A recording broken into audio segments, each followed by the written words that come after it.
Hello everyone, आपका एक बार फिर से वेलकम करते हैं आज के हमारे इस फ्रेश वीडियो पे। तो आज इस वीडियो के अंदर मैं आपके साथ डिस्कस करने वाला हूं quant infrastructure fund diet growth के बारे में। इसमें मैं आपसे डिस्कस करूंगा कि ये जो म्यूचुअल फंड है इसने पिछले 1 साल, 3 साल, 5 साल या फिर एनुअल रिटर्न क्या दिया है। आज के डेट में इसका एक एनएवी का प्राइस क्या है, ये कितनी स्टार रेटिंग म्यूचुअल फंड है, इसमें मिनिमम एसआईपी अमाउंट क्या लगा सकते हैं और इसका फंड साइज क्या है। साथ ही साथ मैं आपसे डिस्कस करूंगा इसके अंदर कौन कौन सा स्टॉक लिस्टेड है और अगर आप इस म्यूचुअल फंड में कुछ पैसा जमा किए होते तो पिछले 1 साल, 3 साल, 5 साल के अंदर आपको क्या रिटर्न देखने को मिलता।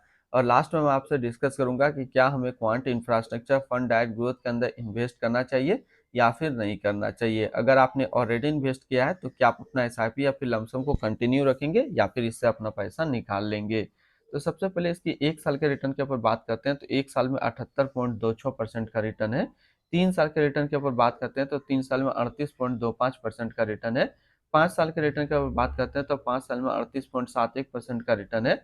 और अगर एनुअल रिटर्न की बात करते हैं तो एनुअल रिटर्न है 20.40% का।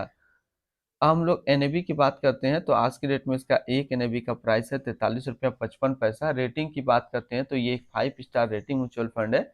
इसमें आप मिनिमम एसआईपी अमाउंट 1,000 रुपये का लगा सकते हैं और इसका फंड साइज है 3187 करोड़ का। अब बात करते हैं अगर आप इस म्यूचुअल फंड के अंदर मंथली 5,000 रुपये पर मंथ जमा किए होते तो 1 साल में आपका पैसा जमा होता है 60,000, आपको मिलता 80,548 रुपया। 3 साल की बात करते हैं तो 3 साल में आपका पैसा जमा होता है 1,80,000, आपको मिलता है 3,05,239 रुपया। 5 साल की बात करते हैं तो 5 साल में आपका पैसा जमा होता है 3 लाख, आपको मिलता है 8,35,484 रुपया। अब बात करते हैं अगर आप इस म्यूचुअल फंड में एक बार में 1 लाख रुपया जमा किए होते तो 1 साल में आपका 1 लाख रुपया 1,78,260 रुपया होता है। 3 साल में आपका 1 लाख रुपया 2,64,238 रुपया होता है।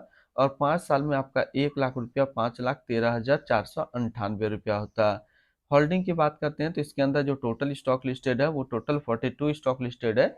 अगर हम इसमें टॉप 10 और उसके सेक्टर वाइज डिस्कस करते हैं तो पहला नाम आता है रिलायंस इंडस्ट्रियल लिमिटेड एनर्जी क्षेत्र, Kotak Mahindra bank limited financial, Adani power limited energy, Jio financial service limited financial, Kalyani steel limited metal and mining, IRB infrastructure developers limited construction, Tata power company limited energy, life insurance corporation of India insurance, steel authority of India limited metal and mining, Bharat electronics limited capital goods के अंदर है।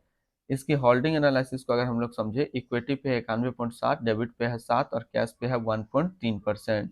अब इस equity को यदि sector wise देखते हैं तो एनर्जी पे है 26.4, मेटल एंड माइनिंग पे 21.1, कंस्ट्रक्शन पे 16.9, फाइनेंशियल 14.7, अदर्स पे 8.1, कैपिटल गुड्स पे 6.8 और सर्विस पे है 6%। इसकी एडवांस रेशियो की बात करते हैं तो इसका प्राइस टू अर्निंग रेशियो है 22.76 और पीवी रेशियो है 2.70। मिनिमम इन्वेस्टमेंट अमाउंट की बात करते हैं, अगर आप इस म्यूचुअल फंड के अंदर अपना पैसा इन्वेस्ट करना चाहते हैं तो लमसम के थ्रू आपको मिनिमम 5,000 रुपये का इन्वेस्टमेंट करना होगा। और अगर एसआईपी करते हैं तो आपको मिनिमम 1,000 रुपये का यहाँ पे एसआईपी करना होगा। अब हम लोग रिटर्न एंड रैंकिंग के ऊपर बात करते हैं और यहीं पे आपको समझ में आएगा कि क्या हमें इस म्यूचुअल फंड के अंदर इन्वेस्ट करना चाहिए या फिर नहीं करना चाहिए।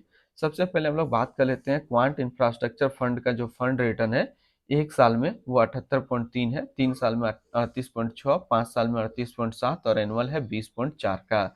वहीं पे इस कैटेगरी का जो एवरेज रिटर्न रहता है यानी कि इक्विटी सिलेक्ट्रिकल या फिर थीमेटिक कैटेगरी के जितने सारे म्यूचुअल फंड है उनका एवरेज रिटर्न रहता है 1 साल में 64.8, 3 साल में 33.8, 5 साल में 26.6 का। तो यहाँ से देखा जाए तो ये म्यूचुअल फंड हमेशा अपना कैटेगरी एवरेज से ज़्यादा रिटर्न निकाल करके दिया है, चाहे बात करें 1 साल का या बात करें 3 साल का या फिर बात करें 5 साल का। अगर आप एक इक्विटी सिलेक्ट्रिकल या फिर थीमेटिक कैटेगरी का म्यूचुअल फंड ढूंढ रहे हैं तो फिर ये म्यूचुअल फंड अभी के टाइम में सबसे बेस्ट है, आप इसको इसके अंदर इन्वेस्टमेंट कर सकते हैं। अगर आपने ऑलरेडी इन्वेस्ट किया है तो फिर अपना आप एसआईपी या फिर लमसम को कंटिन्यू रखेंगे। अगर आपको इसी तरीके के आसपास सिमिलर फंड्स देखना हो तो वो मैं यहाँ पे देख सकते हैं, Kotak infrastructure and economic reform fund diet growth, quant infrastructure fund diet growth, Sundaram financial service opportunity fund diet growth, Nippon India banking and financial service fund diet growth, SBI health care opportunity fund diet plan growth. तो इसके आसपास इतने सारे इसके similar funds हैं। इसकी expense ratio की बात करते हैं तो इसका एक्सपेंस रेशियो है 0.66% का। एग्जिट लोड की बात कर लेते हैं, अगर आप इन्वेस्ट किया हुआ पैसा 3 महीने के अंदर निकालेंगे तो फिर आपको 0.50% का यहाँ पे एग्जिट लोड देना होगा। और स्टैम्प ड्यूटी की बात करते हैं तो स्टैम्प ड्यूटी है 0.005%। अब हम लोग बात कर लेते हैं इसकी fund house and investment objects को। तो quant mutual fund total assist में इंडिया पे 34 नंबर पे रैंक करता है। ये म्यूचुअल फंड स्टार्ट हुआ है 15 अप्रैल 1996 को। इसका टोटल असिस्ट अंडर मैनेजमेंट है 77,358 करोड़ का। बात करते हैं quant infrastructure fund eight growth. ये एक इक्विटी म्यूचुअल फंड है जो कि लॉन्च किया गया है क्वांट म्यूचुअल फंड की तरफ से। ये म्यूचुअल फंड स्टार्ट हुआ है 15 अप्रैल 1996 को। संजीव शर्मा अभी इसका करंट फंड मैनेजर है। इस फंड का करंटली असिस्ट अंडर मैनेजमेंट है 77,359 करोड़ का। और लेटेस्ट अभी है 43 रुपया 55 पैसा। बात करते हैं quant infrastructure fund eight growth. ये एक काफी हाई रिस्क म्यूचुअल फंड है। इसमें मिनिमम एसआईपी अमाउंट 1,000 रुपये का सेट किया गया है और मिनिमम लमसम 5,000 रुपया का सेट किया गया है।